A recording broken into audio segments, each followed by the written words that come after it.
Don't sign those papers. If you do, your son will never open his eyes again." The boy said it quietly, barely above a whisper, standing in the doorway of the hospital waiting room in his mud-caked boots and a jacket 2 sizes too big. He couldn't have been older than 11. He had no business being there. Security had already removed him once that morning. But something about the way he said it, not pleading, not dramatic, just certain, the way a child is certain of things adults have long since forgotten how to trust, made Edmund Calloway stop with his pen hovering over the page. The lawyer sitting across from him cleared his throat. Edmund didn't move. 3 weeks earlier, Edmund Calloway had been the kind of man who returned phone calls within the hour and never missed a board meeting. He ran Calloway Environmental Consulting out of a glass and steel office in downtown Halifax, had a home in the South End with a kitchen his late wife had loved, and a son named Silas, who at 14 had just made the junior hockey team and eaten an entire box of cereal in celebration. That was 3 weeks ago. Now Silas lay in the pediatric intensive care unit at the QEII Health Sciences Center, connected to machines that breathed for him, and Edmund sat in waiting rooms and signed things people put in front of him because thinking had become a kind of pain he couldn't afford. The official story was a car accident. Silas had been a passenger in a vehicle, driven by Edmund's brother-in-law, a man named Fletcher Vane, who walked away with a bruised sternum and a story that changed slightly every time he told it. Silas had struck his head on impact. There had been swelling. The neurosurgeon used words like diffuse axonal and wait and see, and Edmund nodded and understood nothing and went back to the waiting room and sat. Fletcher had been very kind throughout all of it, surprisingly kind. He'd paid for a private room. He'd arranged for a family liaison. He'd suggested, gently, carefully, over good coffee in the hospital cafeteria, that perhaps Edmund ought to consider the DNR paperwork, just to have it prepared, just in case, and that the lawyers could come to him. He didn't need to go anywhere. Fletcher would take care of it. Fletcher was always taking care of things. Edmund had met him 11 years ago, when Fletcher married Edmund's younger sister, Vivian. Vivian, who had died of an aneurysm 6 years later, and left behind a modest estate, a house in Dartmouth, and a life insurance policy, whose primary beneficiary had quietly, legally, been changed to Fletcher in the months before her death. Edmund had always found that strange. He'd mentioned it once. Fletcher had looked at him with that particular brand of calm that made you feel you were the one being unreasonable. He'd let it go. He always let things go. The boy's name was Finn. Edmund didn't learn that until later. At first he only knew him as the kid the nurses kept shooing out of the corridor on the 3rd floor. Small and quick, with dark eyes and the kind of watchful stillness you see in children who have spent a lot of time in rooms where adults were unhappy. Finn lived with his grandmother, Doreen, in a narrow duplex on Creighton Street in the north end of Halifax. His mother had left when he was 4. He didn't talk about his father. He went to school at Joseph Howe Elementary and was not, by any measure that adults use to assess children, particularly remarkable. His grades were middling. His attendance was adequate. He had one close friend, a girl named Priya, whose mother worked the night shift at the hospital, which was how Finn had learned some weeks ago that there was a boy in the ICU whose father sat alone in the waiting room every single day. Priya had told him because Finn collected sad facts about people the way other kids collected hockey cards. Not cruelly. He just noticed. He always had. He started coming to the hospital on Saturdays, initially just to sit in the lobby and read, the way some people go to cathedrals not to pray, but to feel the weight of the ceiling. Then he started going upstairs. Then he started watching. He watched the doctors. He watched the nurses. He watched the man in the good coat who came every evening around 7, signed whatever was put in front of him, and went home to, Finn imagined, a house that was very quiet and very large. He watched Fletcher Vane. There was something about Fletcher that made Finn's shoulders tighten. He couldn't have explained it in language any adult would take seriously. It was the way Fletcher smiled at the nurses, a fraction of a second too wide, as if he'd rehearsed it. It was the way he stood near Edmund during conversations with the medical team, close enough to hear everything, though no one had asked him to be there. It was the way he touched Edmund's arm when Edmund seemed to be about to ask a question. Not hard, barely noticeable, but enough to interrupt the thought. Finn had seen that move before. He'd seen it in the apartment 3 doors down on Creighton, where a man used to stand just like that next to his wife whenever the landlord came to talk about the broken radiator. He started paying attention to the IV line. This was harder. The ICU was not a place children wandered into unescorted, and Finn had already been removed twice by a large, not unkind security guard named Paul, who had told him both times that this wasn't somewhere for kids to be hanging around. Finn had agreed pleasantly and come back the next day. On the third attempt, he went in through the stairwell door that a respiratory technician propped open with a folded piece of cardboard during his smoke break at 2:15 every afternoon, a detail Finn had observed over the course of 6 days. He didn't touch anything. He stood in the hallway, quiet as a coat hook, and watched a nurse adjust the IV drip on Silas Calloway's line, and noticed that the medication bag hanging there was a different color than the one he'd seen 2 days ago. Not dramatically different, just different the way things are different when you're paying attention and nobody knows you are. He couldn't read the label from where he stood, but the nurse who changed it wasn't the usual nurse. And she hadn't scanned the patient bracelet the way the other nurses always did. And when she left, Fletcher Vane was waiting for her at the end of the corridor. They didn't touch, they didn't speak loudly. They stood at just the right distance to look like two people who had happened to stop in the same spot. And Fletcher said something, and the nurse, she was young, a little nervous-looking, nodded, and then she walked away toward the elevator. Finn pressed himself against the wall. His heart was doing something complicated. He thought about it for 2 days. He turned it over and over the way you worry a loose tooth. Not enough to pull it, just enough to feel the ache of it. He was 11 years old. He didn't know words like tampering or malpractice or premeditated. He knew what he'd seen. He knew what it felt like. He thought about telling Paul, the security guard. But Paul would listen politely and then call someone, and that someone would be an adult, and adults, in Finn's experience, were very good at explaining why the things children noticed weren't what they appeared to be. He thought about telling his grandmother Doreen. But Doreen had enough. She had her blood pressure and her rotating shifts at the grocery co-op, and the worry she carried about Finn, which he could see on her face when she thought he wasn't looking. So on a Thursday morning when Edmund Calloway arrived at the hospital at his usual time and walked to the waiting room where the lawyers were already setting up their folders and their pens, Finn did the only thing he could think of. He walked through the door behind Edmund and he said it. "Don't sign those papers. If you do, your son will never open his eyes again." Edmund turned around slowly. The boy was small. He had mud on his boots and a jacket with a broken zipper that he was holding shut with one hand. He looked like he hadn't slept well, and like that was not an unusual state for him. "Excuse me?" Edmund said. "I've been watching," Finn said. "The man who comes with you, Fletcher. He talks to a nurse. Not the regular one, a different one. She changes the bag on the IV, and she doesn't scan the bracelet the way they're supposed to, and when she's done, he's waiting for her." He paused. "I don't know what's in the bag, but I know it isn't the same as what the other nurses put in." One of the lawyers said, "Sir, I don't know who this child—" "Where did you see this?" Edmund said. "Third floor. Tuesday. And the Tuesday before that, I think. Maybe more times I didn't see." Edmund looked at him for a long moment, the kind of look that assesses without diminishing. "What's your name, Finn? How old are you, Finn?" 11. The lawyer began again. "Sir, we really should. Give us a minute," Edmund said. He said it quietly, and the lawyer stopped. Edmund put the pen down on the table. What happened next was not simple, and it did not happen fast.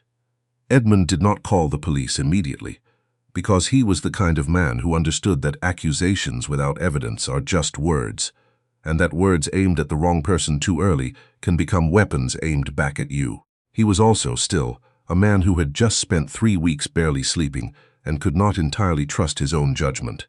What he did was call a friend, a woman named Dr. Ann Okafor, who ran clinical pharmacology at Dalhousie and owed him no favors, which meant he could trust her entirely. He described what the boy had told him. He asked if it was possible to run a toxicology analysis on a patient in the ICU without going through the attending physician. Anne said it wasn't standard. He asked if it was possible. She'd said she'd call him back in an hour. She called back in 40 minutes. She said, "Come in." The results took another day. Edmund spent it in the waiting room, watching Fletcher with new eyes, or rather, with old eyes that had finally decided to see. He watched the practiced sorrow, the gentle suggestions, the hand on the arm. He thought about Vivian's life insurance policy, and the way Fletcher had looked at him when he'd brought it up. And he felt something cold move through him that had nothing to do with the hospital air conditioning. Silas had high levels of a sedative compound in his system that was not part of his prescribed treatment protocol, not enough to be immediately fatal, not so much as to trigger alarms. Just enough to keep him from waking up. Just enough to keep the machinery of hope grinding forward until the father, exhausted and grieving, signed the papers that would let it stop. Dr. Okafor presented the findings to the hospital chief of medicine at 7 in the morning. By 9, the RCMP were involved. By 11, the nurse. Her name was Cassidy. She was 26. She had a boyfriend who worked for one of Fletcher's subsidiary companies and a debt she'd been trying to pay off for 8 months. Had agreed to make a statement. Fletcher Vane was arrested in the hospital parking garage at 12:43 in the afternoon. He was still wearing the expression of a man who believed he could explain. Edmund was there when they brought him out. He hadn't planned to be. He'd simply been standing near the window in the main lobby when it happened, and so he watched. And Fletcher saw him watching, and for one moment the careful architecture of Fletcher's face came apart at the seams. Not into guilt, exactly, but into something uglier and more honest, the look of a man who had simply underestimated someone and was furious about it. Edmund looked away first, not because he was uncomfortable, because there was nothing left there that he needed to see. He went upstairs. He sat next to Silas's bed and held his son's hand and said quietly, "They found it. They fixed it. You can come back now." He didn't know if Silas could hear him. The neurosurgeon had said maybe. That was enough. He sat there for a long time. On the 4th day after the sedative was removed from Silas's protocol, the boy opened his eyes, not dramatically, not the way it happens in films where consciousness arrives like weather. It was slow and ordinary, a flutter, then a squint, then a hoarse, puzzled voice saying something that sounded like Dad. And Edmund, who had not cried once in 3 weeks, put his face in his hands and made a sound he would never be able to describe. Silas's recovery was not fast. There were weeks of it, then months. Occupational therapy, physiotherapy, the long patient work of a brain reasserting itself. The junior hockey team sent a card. His classmates came in groups of 3, supervised, loud, wonderful. He lost weight and then gained it back. He learned to walk a steady line again before he learned to skate one. Edmund stayed. He stayed the way he hadn't been able to stay for things before. For his marriage. In the years before his wife got sick, when work had always had a prior claim. He stayed, and it turned out that staying was something he was capable of, had always been capable of, had simply never been asked to prove. Fletcher's trial took 11 months. The charges were significant: criminal negligence causing bodily harm, conspiracy, fraud related to the estate of Vivian Calloway Vane. Cassidy, the nurse, testified. Her deal reduced her sentence. She lost her license. Fletcher's lawyer was expensive and skillful, and in the end entirely inadequate to the weight of the evidence against him. Edmund testified. He was calm on the stand in the way that comes not from coldness but from having already felt everything there was to feel about a situation. When the sentence was handed down, 9 years, Edmund didn't feel the satisfaction he'd expected. He felt tired, and then underneath the tired, something that took him a moment to identify as relief. Not triumph, just the quiet closing of a door. He looked for Finn afterward. This required more effort than he'd expected. Finn was not the kind of child who left a trail. Edmund had to go back to the hospital to Paul, the security guard, who remembered the boy well and was more helpful than Edmund had anticipated. Paul had seen Finn's grandmother once, had a general sense of the neighborhood, offered a description that could have fit 40 women in Halifax but turned out to be accurate enough. Edmund knocked on the door of a narrow duplex on Creighton Street on a Saturday morning in November. 6 months after Silas had come home from the hospital. The woman who answered was small and wore her silver hair pulled back and had the particular expression of someone who is pleasantly tired and entirely unimpressed by strangers. He introduced himself. She looked at him for a moment. "You're the boy's father," she said. "Silas, yes. Finn told me about you." She stepped back from the door. "I'll put the kettle on." Her name was Doreen. She made tea with the seriousness it deserved and sat across from Edmund at a kitchen table covered in a plastic-coated cloth printed with small blueberries, and they talked the way people talk when they have something real to say. Finn was at school. It was a Saturday, but he'd gone to help his teacher set up a science fair. That wasn't until Wednesday. That, Doreen said, was the kind of thing Finn did. Edmund said he wanted to help. With school, with whatever came next for the boy. He didn't say it the way wealthy men sometimes say things like that, the way that makes generosity sound like acquisition. He said it the way a person says something they've already thought about carefully and found to be simply true. Doreen looked at him over her teacup. "He doesn't need rescuing," she said. "He's not a charity project. I know that," Edmund said. "He's the reason my son is alive." She was quiet for a moment. "He'll be home by 3, she said. Finn came in at 2:50, dropped his bag by the door, saw the man at the kitchen table, and stopped. He was still small. He was wearing the same jacket with the broken zipper, though someone had sewn the zipper back in place with blue thread that didn't quite match. He had a smear of something that might have been paint on his left wrist. "Hi," he said carefully. "Hi," Edmund said. Silas was in the car outside. He'd wanted to come in, had been told to wait 5 minutes, had very likely not been waiting 5 minutes. "My son wants to meet you," Edmund said. "If that's all right." Finn looked at him, then at his grandmother, then back. "He's okay," he said. "He's getting there," Edmund said. "He walks better than he skates right now, which he finds humiliating." Something moved across Finn's face, not quite a smile, but the hinge of one. "You can bring him in," he said. Silas came in and immediately knocked his elbow on the doorframe and said something under his breath that made Doreen raise one eyebrow at him, and he apologized, and she said she'd heard worse. And Finn watched all of this from the kitchen doorway, with the careful attention that was simply the way he inhabited the world. They sat around the blueberry-printed table and drank tea.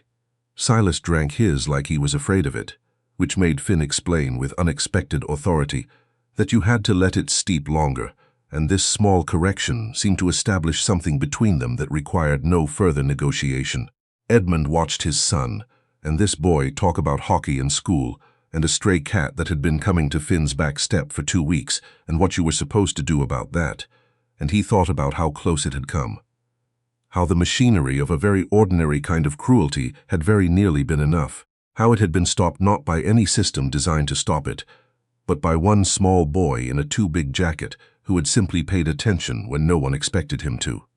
A year later, a trust was established in Vivian Calloway Vane's name, Edmund's sister, who had deserved better from the world and hadn't received it.